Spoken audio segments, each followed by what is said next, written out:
Howdy guys, Alex with San Antonio Vapor Blasting here. Today we're going to be pressing in new bearings and seals inside a front hub for a 1984 Honda 200X. So on this front hub, I've already pulled the bearings and seals out. I've got my new ones right over here, as well as the center collar is what they're calling it. Got my bearing, race, and seal driver set, and I'm using Lucas Marine Grade blue grease. Normally, I'm a big fan of Lucas High Temp Red. That's my favorite flavor of grease personally. However, when I pulled out the bearings and seals from this guy, I noticed there was a lot of rust from the bearings, not from this. This is aluminum, but I noticed a lot of just moisture had gotten in there and caused a lot of damage. So Marine Grade has a little bit better moisture resistance properties and does a little bit better around water. Not like I'm going to be sinking this machine in a mud bog or going saltwater, driving with this thing for whatever reason. But I do like to wash off my stuff, and it's a good preventative measure. Like I said, it does a little bit better with moisture and water. So, like I said, we're going to be using blue raspberry, blue coconut flavor today. How about that? Real simple, guys. There's not a whole lot to it. I didn't really need these, but I wanted them just so I could not only show you guys, but just in case I needed a quick reference. So it's going to be real simple. Dust seal, bearing, center collar, bearing, dust seal. Squish it all together in one big sandwich. Gonna be greasing the bearing and seal on both sides. Center collar, like I said, gets sandwiched in between. So with that, let's get to work. I got this bearing set off eBay, but there's your bearing numbers right there. 6302-2RS. That'll fit.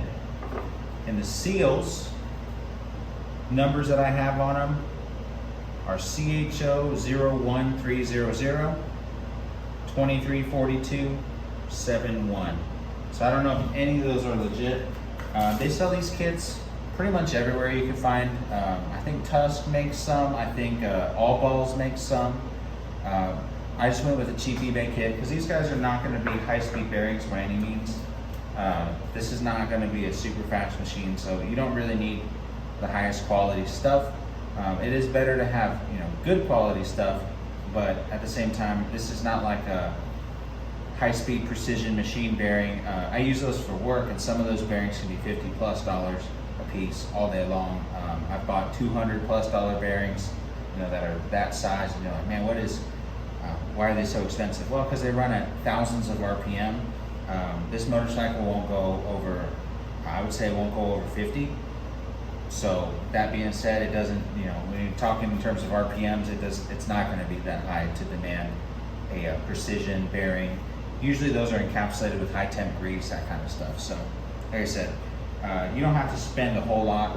Most kits are in the $10 to $30 range. So that's appropriate for 2 bearings, 2 seals. Alright, let's get it. So I'm just going to do a light coat of grease on the outside of these. I'm going to do actually all sides of it, front, back. And then I'm also going to grease the race itself.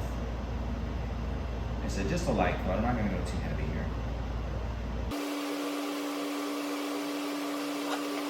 And if you guys have any question about how far to put them in, well, there's a little stop right there, a little lip that this is going to stop against. So you can't really push it too far. It really won't let you.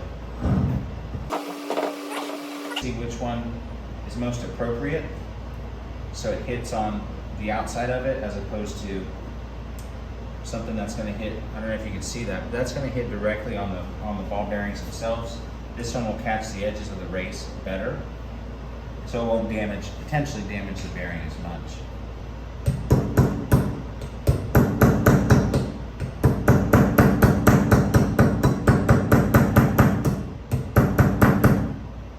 Alright, buddy. You're already giving me some issues.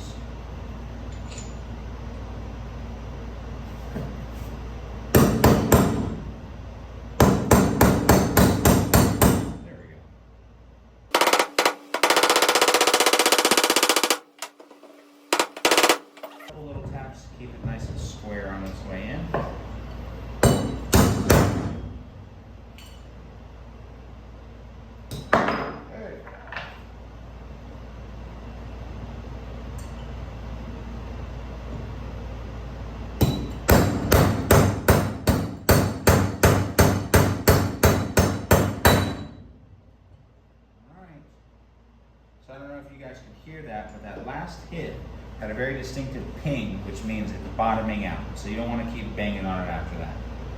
At that point, it is what it is, and it's in. As you can see, there's about enough space for the seal. Same thing with the seal. Put a little bit more blue coconut grease on it. Some of that Powerade flavor.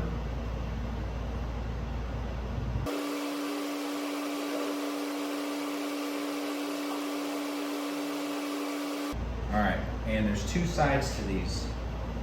Try to find the clean one. See that side with the spring?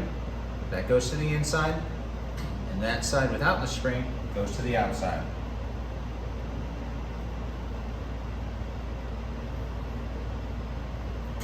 And usually seals you can get without any sort of driver or a puller. All right, you see I just pressed it in with my gorilla strength. And we'll give it one little bop right here, just to make sure we're all the way seated. There it is. So guys, you'll know that it's seated properly when you can see that it's nice and flush with the top. All right, now flip it over. Very important part here. Don't forget to put this on the inside. Then you're gonna have to pull out. If you forget it, you're gonna pull it out. The two bearings, you're probably gonna damage them and need to replace them. So don't forget. Doesn't say to grease it. I'm gonna grease it a little bit just to keep everything lubricated. I know that the axle physically goes through here, so I'm gonna put a little bit on both ends. Keep my finger in there a little bit, and then just a light coating on the outside, nothing crazy. And guys, this is a steel part that's been vapor blasted. So you can see that there's plenty of pitting that I can't do anything about. That's just, severe rust, if you will. But it's not that far off from the stainless steel color. So, like I said, I think it's a clean look. That's why I'm a big fan of Steelit.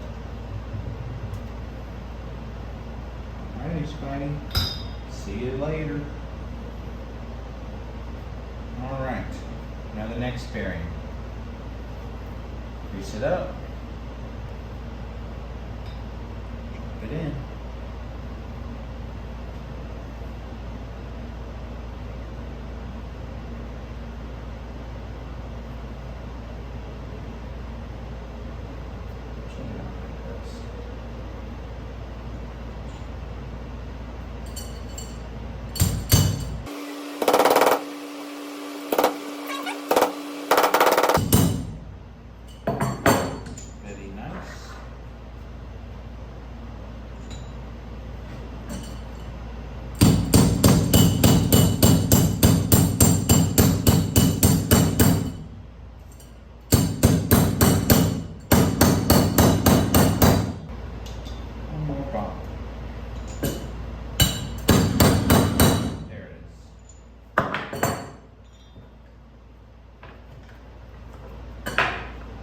So it's a little bit hard to show on camera, but you can actually see through the bearing and see where it's touching, or just about touching, the center collar.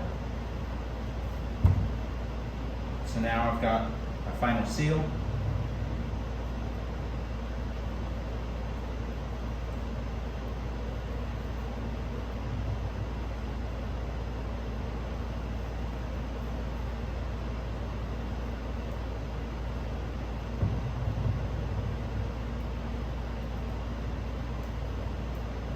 I like to hit the entire surface of everything, inside and out. I like to get it everywhere.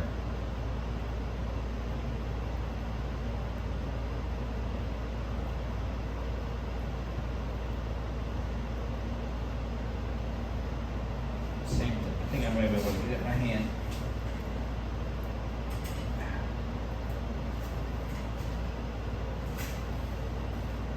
Pretty much.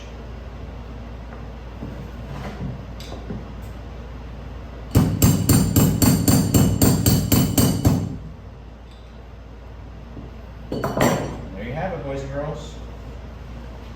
Nice and flush with the top.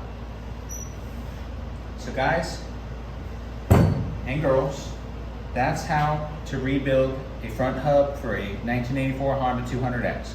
It's pretty simple, it's pretty straightforward. The bigger struggle is actually removing the bearings. You can either use a bearing puller, or if you can't pull them out, a good method that I used was I actually used a 3/4 or a 3/8 extension. Was able to, let me see if I can show you. See how that center collar is in there? You're actually able to hit it and force the bearings out by pushing instead of pulling with the bearing puller.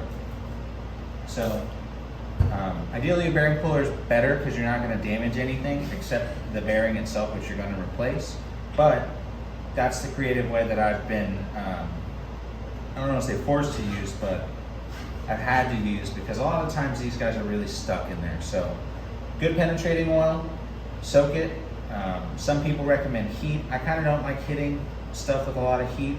If I don't really have to, I'd rather try to push it out the other way. And I've never caused damage to the center collar or anything from doing that. So with that, it's Alex with San Antonio Vapor Blasting. Peace out.